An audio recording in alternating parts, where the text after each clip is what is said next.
ভাইরে ভাই এ কি চমক দেখালো! আহাদ ভাইয়ের ইনকাম নেই, কিন্তু আখি লাইভ ভিডিও করার একদিন পরেই আয়াসের খরচের টাকা চলে আসলো, যেখানে তিশা গলা উঁচিয়ে উঁচিয়ে বলল আহাদ নাকি বেকার, তার কোনো ইনকাম নেই। তাহলে হঠাৎ করে এই টাকা কোথা থেকে আসলো বলুন তো? আপনার তো এত টাকা পয়সা, তাহলে কেন বাচ্চার এই সামান্য খরচের জন্য আপনার থানায় যাইতে হয়েছে, কমপ্লেন করতে হয়েছে যে বাচ্চার খরচটা আমাদের থেকে নিতে হবে? কথা হচ্ছে যেখানে আয়াসের বাপের কোনো ইনকাম নাই, সেটা তুই ভালো করে জানোস যে ও অসুস্থ, ওর বিজনেস নাই, বন্ধ, আমি ইনকাম করতেছি।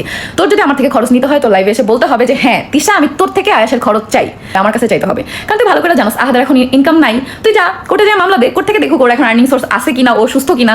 ও তো অসুস্থ, সেটা তুইও জানোস। মানে কথায় আছে, কচু যদি ঠিক জায়গায় দেওয়া যায় তাহলে কিন্তু ঠিকই চুলকানি ওঠে। এই যে আখি লাইভে এসে বলল 5 তারিখ হয়ে যাওয়ার পরেও ছেলের টাকা দেওয়া হয়নি, এটা শুনেই আমাদের তিশা আপা মোটে জ্বলে পুড়ে ছারখার হয়ে যাচ্ছিল এবং লাইভে এসে কত বড় বড় কথা বললো। আহাদের নাকি ইনকাম নেই, সে বেকার, তার বউ মানে তিশার ইনকাম খায়। এরপর মুহূর্তেই আবার একদিন পরেই তার টাকা পাঠিয়ে দিল। ভাবা যায় তাহলে হঠাৎ করে এই টাকা কোথা থেকে আসলো? এখন তো এটাই প্রশ্ন, যেখানে তিশা নিজ মুখেই বলেছে আহাদ নাকি বেকার, মানসিকভাবে অসুস্থ, কাজ করতে পারে না। তাহলে হঠাৎ করে একদিনের মাথায় কোথা থেকে টাকা উধাও হলো বলুন তো? নিশ্চয়ই ভিতরে কোনো ঘাবলা আছে। তো আয়াসের টাকা কিন্তু দেয়া হয়েছে, আর আখি কিন্তু সেটা নিজের পোস্টের মাধ্যমেই শেয়ার করেছে যে হ্যাঁ, আয়েশের বাবা আয়েশের জন্য খরচ পাঠিয়েছে 7,000 টাকা। না দিলেও আমার জানানো উচিত ছিল, আর দিছে সেটাও জানানো উচিত, তাই জানাইলাম।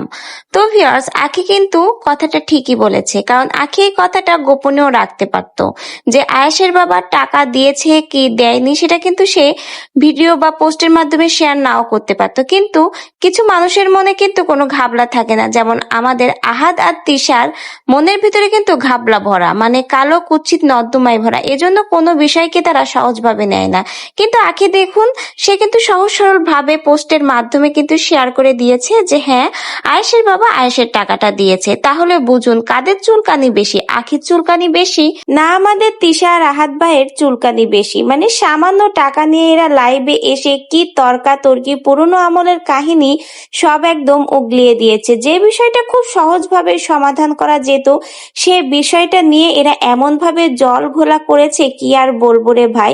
তো যা হোক, শেষমেশ কিন্তু আয়াসের টাকা আহাদ দিয়েছে এবং আকি তার পোস্টের মাধ্যমেও শেয়ার করেছে।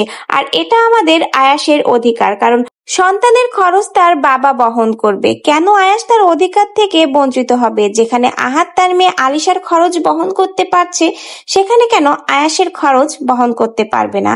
তো ভিউয়ার, শেষমেশ এত কাদা ঘোলাঘুলি হওয়ার পরে কিন্তু আয়াসের খরচটা সেই আহাদ আর তিশা দিয়েই দিল। তাহলে কেন তোমাদের এত নাটক, কেন এত অভিনেতা অভিনয়?